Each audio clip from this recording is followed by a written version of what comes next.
दोस्तों, इस दुनिया का सबसे बड़ा डाइटिशियन या न्यूट्रिशनिस्ट कौन है? आप जानते हैं? नहीं जानते? वो आप खुद हैं। बस आपको थोड़ी सी जानकारी की जरूरत है। जैसा कि मैंने आपसे पहले वीडियो में वादा किया था, आज हम चरक संहिता की अन्नपान विधि अध्याय की वो महासीरीज शुरू करेंगे जिसके अंत में आप अपना डाइट चार्ट खुद बना पाएंगे। है ना ये मजे की बात? आपको किसी महंगे डाइटिशियन के पास जाने की जरूरत नहीं होगी। महर्षि चरक ने स्पष्ट कहा है, विधि विहितम अन्नपानम प्राणिनाम प्राणी संज्ञकानाम प्राणम आचक्षते। अन्न ही प्राणियों का प्राण है अगर वह सोच समझकर विचार पूर्वक प्रयोग किया जाए।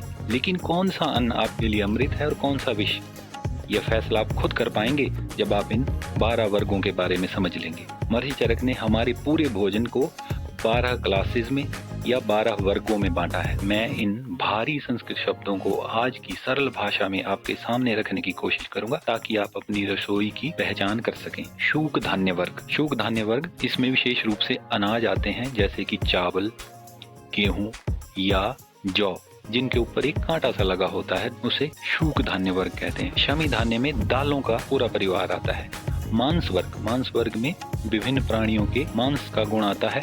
शाक वर्ग में विभिन्न हरी सब्जियों का गुण बताए गए हैं। फल वर्ग में फलों का सही चुनाव कैसे करना है, प्रत्येक फल के बारे में इसमें बताया गया है। हरित वर्ग में सलाद और ताजी पत्तियां जो हम हर्ब्स के रूप में यूज करते हैं उनके बारे में बताया गया है।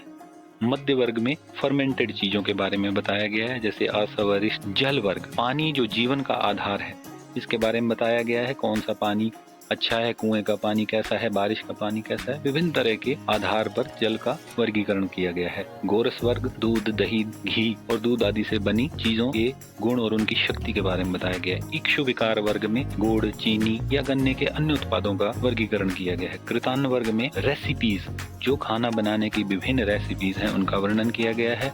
और आहार उपयोगी वर्ग में जो छोटी चीजें, तेल, नमक, मसाले आदि यूज किए जाते हैं उनके बारे में वर्गीकरण करके बताया गया है। दोस्तों, चरक संहिता आज से 6000 वर्ष पूर्व लिखी गई है। इसमें विभिन्न चीजें हैं जो शायद आज के समय में पहचान पाना या समझ पाना मुश्किल है, पर मेरा प्रयास रहेगा कि आपको अधिकांश वह चीजें बताई जाएं जो आज हम यूज कर रहे हैं। और मेरा तो मानना यह भी है कि अगर हम अच्छी तरह से समझें तो वो चीजें आज भी हमारे देश के किसी न किसी कोने में प्रयोग हो रही हैं, किसी अन्य नाम से, किसी अन्य रूप में। तो अगर हम इसको समझें, पहचानें, तो हम उसको भी पुरानी खेती आदि को रिवाइव करके या पुरानी चीजों को उगाकर अपना स्वास्थ्यवर्धन कर सकते हैं। इन 12 कड़ियों के बाद आप समझ जाएंगे कि आपकी थाली में क्या होना चाहिए और क्या नहीं। आज हम बीमार क्यों हैं? क्योंकि हम शमी धान्य दालों को आपस में मिक्स करके बेतरतीब यूज कर रहे हैं। हम यह नहीं जानते कि कौन सा अनाज लघु है यानी पचने में हल्का है, कौन सा गुरु अर्थात भारी है। महर्षि चरक ने सिखाया है, आत्मानम अभिसमीक्ष्य भुंजीत, यानी अपने शरीर को परख कर खाओ। जब हम एक एक करके इन वर्गों को पढ़ेंगे तो आपको खुद समझ में आने लगेगा कि आपके घुटने की दर्द के लिए कौन सी सब्जी जिम्मेदार है, कौन सी दाल जिम्मेदार है, या आपको जो अधिक थकान हो रही है वो कौन से अनाज की वजह से बढ़ सकती है। तो हमारा मिशन क्या है? इस सीरीज का हर वीडियो एक क्लास की तरह होगा। जब हम ये 12 वर्ग पूरे कर लेंगे तब आप जान पाएंगे कि सुबह उठकर कौन सा जल आपके लिए बेहतर है, दोपहर में कौन सी दाल, शाम को कौन सी दाल और कौन सा अनाज शरीर को बल देगा, पुष्टि करेगा और बीमारियों का अंत करेगा।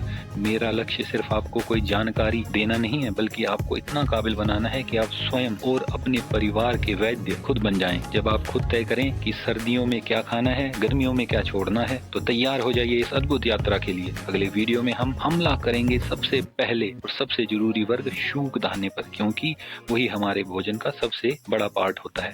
क्या चावल खाने से मोटापा बढ़ता है? कौन से तरह का चावल, कौन सी किस्म का चावल आपके लिए अच्छा है, हम ये विषय जानेंगे। दोस्तों, ये जो खाली चार्ट दिख रहा है इसे हम मिलकर पूरा करेंगे। तो क्या आप तैयार हैं अपने डाइट चार्ट को खुद बनाने के लिए? कमेंट में हाँ जरूर लिखें। चरक क्या कहते हैं जानिए अगली वीडियो में। अभी सब्सक्राइब करें ताकि आपका पर्सनल डाइट चार्ट बनाने में कोई देरी ना हो। जय आयुर्वेद।